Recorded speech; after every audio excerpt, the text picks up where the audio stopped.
Welcome to INN CEO Talks. My guest today is Dr. Fletcher Morgan, the CEO and director of TDG Gold Corporation, which trades on the TSX Venture under the symbol TDG. Dr. Morgan is coming back to us, and it's been about 6 months since we last spoke to him. And when I last spoke to him, he said, keep your eye on this space because there's going to be a number of press releases, and my, oh my, have there ever. TDG Gold has issued a lot of press releases over the last few months. TDG is a major claim holder in the historical Toodoggone production corridor of north central British Columbia. The company has a 23,000 hectares brownfield and greenfield exploration opportunities under direct ownership or earn-in agreements. The company's flagship projects are the former producing high-grade gold, silver, Shasta, Baker, and Metz mines. Fletcher, it's great to see you. Thanks for coming back and joining us. You know, as I said, you've been busy. You've been producing an awful lot of news lately. It's odd to say, you know, tell us what you're doing, but let's start actually with what you're not doing that we were expecting that you were going to. You've halted potential acquisition in Chile. How come? Oh, thanks, firstly, Stuart, for having me here today. It's great to be able to give you an update. As you mentioned, it's 6 months since we last spoke. So look, with regards to Chile, we did announce last year our intended acquisition of the Nueva Esperanza silver gold project in the Chilean Maricunga belt. We've decided not to proceed with that transaction. There are a couple of reasons for that. The firstly is, as you may be aware, Chile itself has undergone a major shift in its political landscape. We know that obviously the new president has been elected there. We expect that to lead to seismic changes in the overhauling the mining tax regime that's over there. That obviously gave us pause, caused us some uncertainty. And then secondly, and more positively, the results that have been coming out of our 2021 diamond drill program at our Shasta project in the Toodoggone have exceeded our expectations, and I'm excited to talk to you about those today. Well, those were the results that we were waiting to hear from you about. So tell us, bring us up to speed. Clearly, they are the kind of results that make you say, okay, I'm putting everything else aside, especially if it doesn't have this level of promise. Share the news. Okay, Stuart. So last year we drilled just over 8,000 meters of diamond drilling at our Shasta project. It's a former producing high-grade gold-silver mine. It was our focus last year.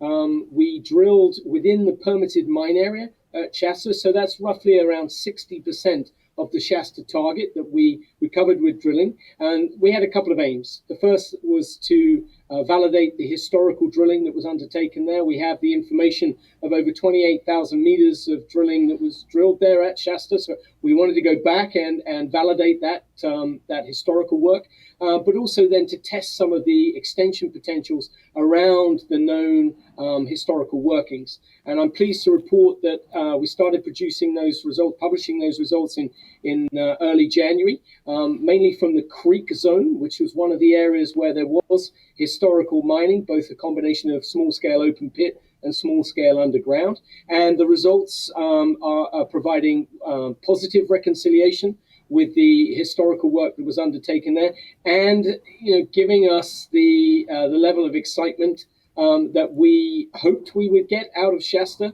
meaning that we're looking forward to not only publishing the results that are coming, but also then starting to really go to that next level of detail on Shasta in terms of understanding the controls there, bringing to bear more scientific techniques so that we're targeting future drilling.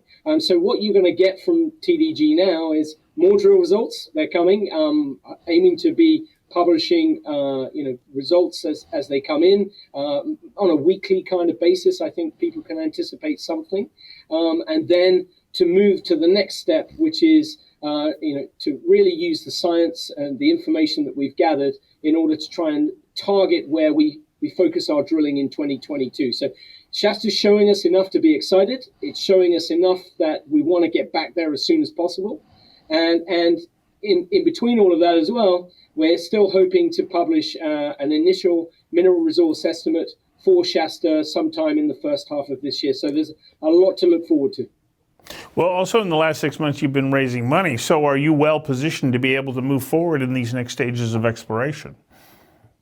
I think it would be fair to say, Stuart, that we've got enough money in Treasury to conduct a baseline program in the Toodoggone this season. Well, by which I mean to, yes, get back up there and start doing more work. But like all junior exploration companies, we're a results-driven business. We think we're seeing sufficient results out of Shasta that we would like to continue and expand the drill program that we've currently got penciled in, and we would have to come back to the market and raise more dollars in order to do that.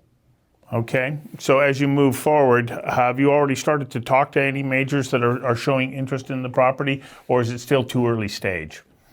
I think it's still too early stage. I mean, if you look at our current shareholding, we've got very low institutional ownership. Oceana Gold is an owner of our stock, and it's a legacy position from when we were a private company.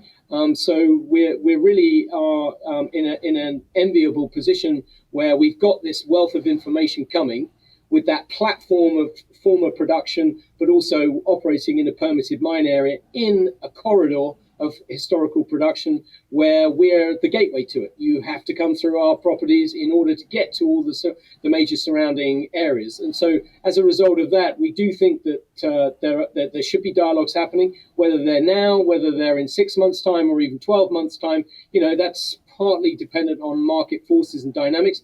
The good news is we're not going to wait. We're just going to keep moving forwards. We think there's an awful lot more exploration upside on our land package, including Shasta. It's clear to anybody who's watching, you have a tremendous amount of enthusiasm for this project, but viewers of this program go, okay, Fletcher, why now for TDG Gold for me and my money? Yeah, absolutely. And as investors, and I'm an investor, we should all be looking at the opportunities in the universe around us and making those educated and informed decisions. So why would you invest in TDG now? Well, we're poised. We're at an inflection point. And that is to take all that information, that historical information, and convert it and update it so that we can get out that initial mineral resource estimate for Shasta. And that really for us is the beginning. The next step from there is to start working out how we can leverage the infrastructure we've got. We've got a mill. We're in a permitted mine area. We've got a camp. We've taken a 5 to 10 year vision. And so I think if investors are looking to invest in an opportunity that brings that balance of brownfield exploration, where there's historical information that you're building on the shoulders of that, you're not starting from scratch, but you also want that blue sky exploration potential with the potential there for significant discovery, then I don't think you need to look any further than TDG. When you look at us on a relative basis to our peers, whether that be our immediate peers in the same district in the Toodoggone, or you look at us on a BC level, I think we're very competitively valued right now, given what we've got going on and where we're trying to get to this year. So, in addition to Shasta, I would encourage people to see, we just put out a news release today on our Metz mining lease. It's a small former producing asset. It's located 23 kilometers from Baker, which is where our mill is located, accessible by road. And we just put out samples there that we took this summer of, last summer, of 30 grams per tonne gold. So we know there's something exciting going on up there. That was drilled historically as well. Just under 8,500 meters of historical drilling, and we've recompiled 7,800 meters of that. And so really what I think your investors are getting, exploration is risky, okay? And there's no denying that. But what you must do, all of us must do, is take calculated risks. And I think with TDG, you get that right blend of brownfield, known starting point, infrastructure, as well as the opportunity to make discoveries. And we're not gonna shy away from it. Our aim is to build a mine and to get Shasta, certainly that's our lead project, back into production. We're aiming to make a production decision at Shasta within the next 2 to 3 years. Technically, we've gone over time, but I can't help also look at the gold market right now. Today, I think it's trading somewhere around $18.40, $18.50 an ounce. But at the same time, we're seeing inflation at a 30-year high rate. Times of instability drive up the interest in gold. What's your sense of where we're at in the gold futures market? I think we're in a really great position right now because we've never had a period of sustained high metal prices in the sector that we've had now. Okay, now, I also believe that the gold market is obviously a reflection of everything that's going on in the US and also the rest of the world, whether it be political risk as well as obviously economic issues. COVID has meant that the printing presses have been rolling. We see that in the increase in the M4 money supply that happened certainly through 2020 and 2021. But what I think I would encourage your viewers to take into account is that, these are great gold prices and a lot of projects that wouldn't work at $1,400 gold, at $1,200 gold, they look pretty good right now. And so I'm dealing with the here and now. I'm focused on trying to drive Shasta through to that production decision within a time frame that I wouldn't anticipate that metal prices would go up, or in fact, in the case of Shasta, I'm not even sure they need to, Stuart. I think we've got something pretty special, and I think we want to keep moving forward with what we've got, and I would encourage people to not try and rely on investments that also then rely on some metal price moving to some level that may or may not happen. We're dealing with the here and now, and we're very excited with what we've got. We think we're in the process, in the early stages of building a mine. And Shasta was a mine, and we said it before, we'll say it again, we think it will be a mine again, and we'd like to be the people who are driving that forward. Well, thank you. Great update, and I hope that you will come back with future information. I love having you on the program, so thank you very much. Yeah, thanks for having me today, Stuart. Yeah.